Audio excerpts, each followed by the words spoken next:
dans les incroyables aventures du Captain. Avant de voir le vieux barbu que je suis faire des dérapages dans la neige, il faut d'abord que vous farcissiez le vieux barbu que je suis en plein effort en montée. Et c'est pas joli. Ouais, il y a encore de la neige. Alors je vous avais dit dans la vidéo précédente qu'il y en avait plus. Et là il y en a. C'est parce que j'ai tourné cette vidéo avant la vidéo précédente, mais je la sors après la vidéo d'avant. Et entre temps il a neigé, la neige a fondu et il a reneigé. Le tout en plein confinement. Alors que ça date d'avant le confinement. Oui, c'est plus compliqué qu'essayer de comprendre la timeline de la MCU, mais faudra faire avec.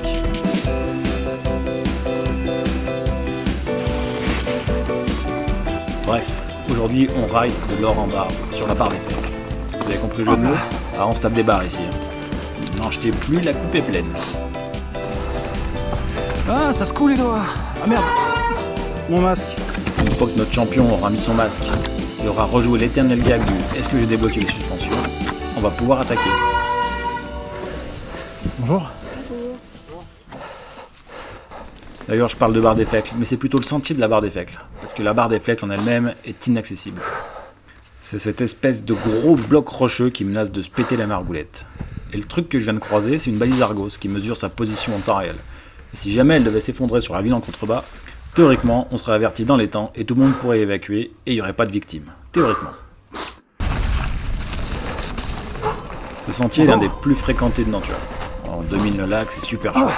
Et un dimanche après-midi comme celui-là, on peut compter sur une pelletée de piétons, une palanquée de passants, un bon paquet de pédestres. Fouach la gadou, ouais. C'est pas le périph' mais presque. Et autant de trafic, forcément, ça creuse vachement les sentiers. Et des générations entières de chaussures de marche fort classe sont venues arpenter les chemins. C'est pour ça qu'il est aussi défoncé et caillouteux. Toutes les racines sont ressorties, tous les cailloux aussi. Allez, évite les racines, sois précis dans le pilotage. Et il est quand même particulièrement dur à rouler, d'autant que la pente est pas énorme. Il faut beaucoup relancer pour réussir à garder un peu d'élan.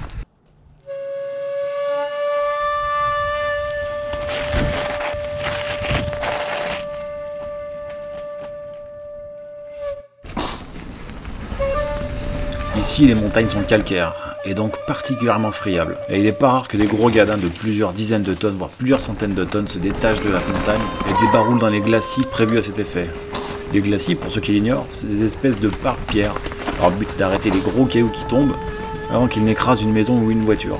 Rigolez pas, c'est déjà arrivé. Arrondis les trages. Ouais, arrondis pas dans le trou. Mais le plus célèbre d'entre tous, c'est quand même la colonne. Cet énorme bloc rocheux de plusieurs milliers de tonnes qui, selon la légende, est tombé de son plein gré alors qu'il allait être dynamité. Je vous parle de ça, mais c'est d'il y a 50 ans en arrière maintenant.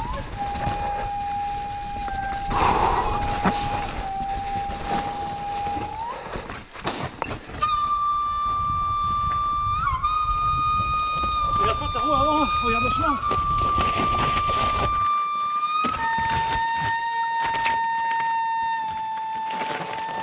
L'enchaînement gagnant quand on vient de la barre des Fecles, c'est ensuite de prendre le single de Maria Matre. Il est magnifique, il est scénique, il est pittoresque, il est tout ce que vous voulez. Et sur le gâteau, il y a une super légende à son propos. Mais avant de vous la conter, et parce que je n'y suis jamais passé, j'ai décidé d'aller faire un tour du côté de l'école d'escalade. Et pour y accéder, on va se faire ce petit single sympathique. Je dis sympathique mais je l'ai jamais fait, et c'est un peu mes attentes. Et on va y être pour un bon moment. Si on aime se faire chier. Ouais, car il est plutôt inamical à la circulation des deux roues. Alors autant en pied, ça peut le faire, mais en vélo, faut se préparer à cracher au bassinet.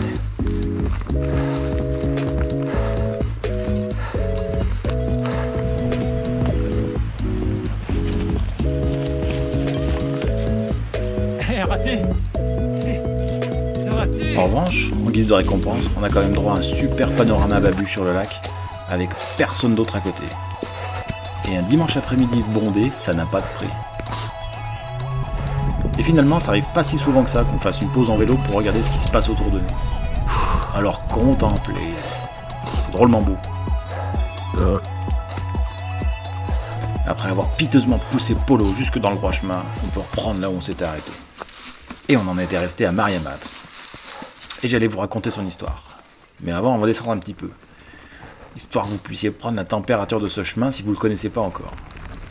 Ce single est fin, voire très fin par endroits, avec un léger dévers qui est totalement déstabilisant, Et surtout, il est planté d'arbres qui sont toujours en plein milieu du chemin.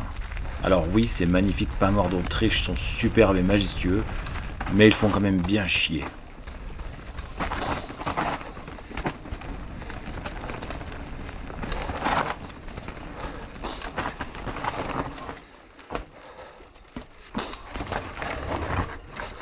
Si je la passe pas, c'est de votre faute.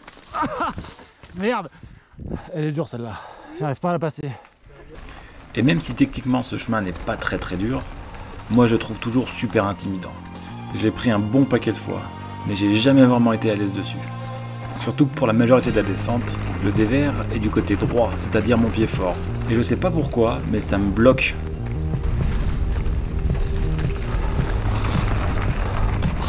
Tétanise pas mon budget. Ce chemin aussi est victime de sa surfréquentation. Et au gré de mes passages, j'ai bien remarqué que certains virages s'affaissaient et certains morceaux sont anormalement érodés. Assez tergiversé sur l'usure des chemins, on est là pour une chose, entendre une bonne histoire. Et la bonne histoire du jour, c'est celle de Maria Matre, cette espèce de gloutonne. Et cette brave gloutonne de Maria Matre était mariée à un pauvre pêcheur tout maigrichon. Le pauvre homme pêchait soir et matin, la définition même du travail éreintant. Et un matin, le brave homme rapporta un plat d'écrevisses. Pour que sa douce et tendre lui prépare un bon casse-dalle pour midi. Hélas, triple hélas, Maria Matre, cette horrible marâtre, cette gloutonne infâme, boulotta entièrement le plat d'écrevisses. Et je ne sais pas trop pourquoi, son mari en mourut. Peut-être de faim, une faim fulgurante, encore plus rapide et plus mortelle que le variant berrichon du coronavirus. En tout cas, c'est le genre d'attitude qui courrouce les dieux. Ah ça ouais, les dieux furent courroucés. Et ils changèrent cet infâme goton en une statue de pierre qu'on peut voir aujourd'hui encore depuis la nationale. Et comme les bougres ont un peu le sens de l'humour avec ces dieux et font ce qu'ils veulent, dans un dernier pied de nez au sort, ils lui pétrifièrent aussi son plat d'écrevisses vide sur la tête. Bien fait pour toi, il fallait partager.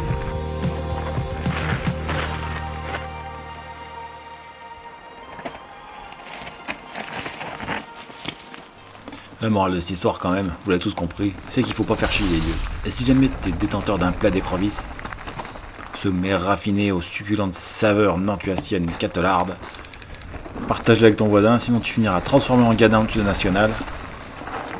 Et comble du sort, les cailloux ici tombent. Mais rassure-toi, il y a un glacier qui pourra t'arrêter.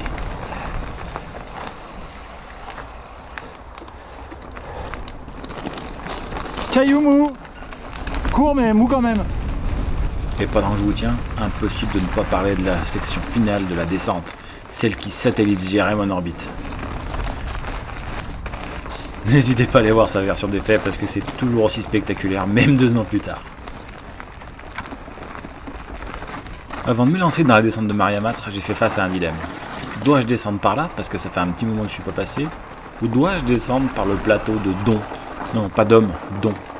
C'est une autre descente sympathique, un peu moins connue, un peu moins fréquentée, et surtout que je n'ai pas fait depuis presque 1 an. Rendez-vous compte, 1 an. Une saison complète de coronavirus. Ouais, ça fait. Ouais, c'est de la classe. Et après la fastidieuse montée du plateau du Landeron, et au moment de me lancer, j'ai synchronisé mes 2 GoPro en disant ce magnifique mot pupute. Ça évite de claquer des mains. Parce que claquer des 2 mains en tenant un guidon, c'est pas possible. Et j'imagine que cette grossièreté a courroucé les dieux de l'électronique, car 2 de mes 3 batteries GoPro se sont vidées en un clin d'œil. Et c'est Ludo, de VTT All Mountain by Lulu, qui m'a appris cette grossière technique. Bravo à toi, tu peux être fier. Mais ne vous inquiétez pas, pas de soucis, j'ai monté la 7 à la place de la 8. Et en avant la musique.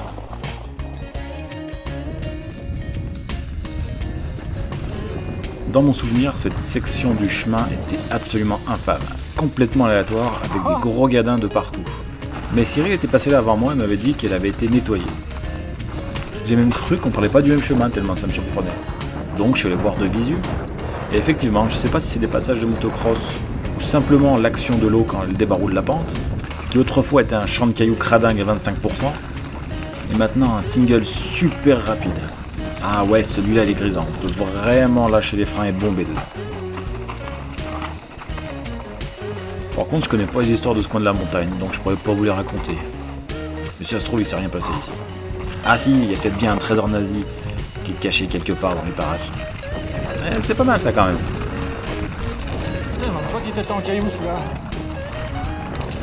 Aïe, mais malheureusement l'heure tourne et les 19h fatidiques approchent.